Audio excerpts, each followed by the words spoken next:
Good morning সকলোকে মোৰ পেজলৈ স্বাগতম। আৰু ৰাতিপুৱাৰ এয়া চাওক টিফিনৰ কাৰণে ৰেডি কৰি আছোঁ। ৰুটি বনাই আছোঁ। ৰুটিটো সেকি দি আছোঁ সোনকালে। ইফালে এয়া চাওক আলু দি এখন তৰকাৰী বনাই দিছোঁ টিফিনৰ কাৰণে ইহঁতক।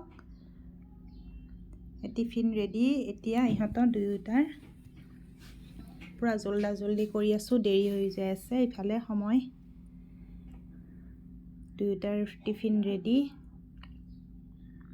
আজি ঠাণ্ডাও বহুত, এইটো কাৰণে ডাবল জেকেটো পিন্ধাই দিছোঁ ছোৱালীজনীক। গাড়ীত যাওঁতে হাৱা লাগে, সেইটো কাৰণে স্কুলক এতিয়া আকৌ মই গাখীৰ ল'লোঁ।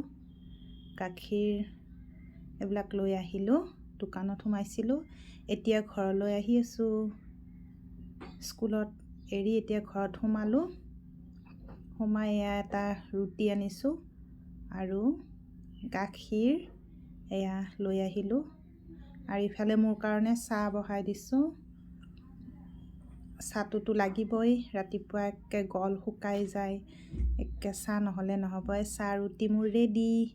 আৰু এতিয়া মই চাহ খাবলৈ লৈছোঁ। গৰম গৰম চাহ আৰু ৰুটি মজা লাগি যায়।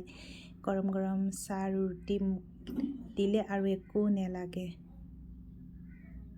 মই ৰুটিৰ লগত চব্জিটো বেছি খাই ভাল নাপাওঁ, কিন্তু চাহটো খাই বেছি ভাল পাওঁ। গৰম গৰম গাখীৰ চাহ আৰু ৰুটি এনেকৈ খাই ভাল লাগে। আৰু ভিডিঅ'টো ভাল লাগিলে এটা লাইক কৰি দিব দেই।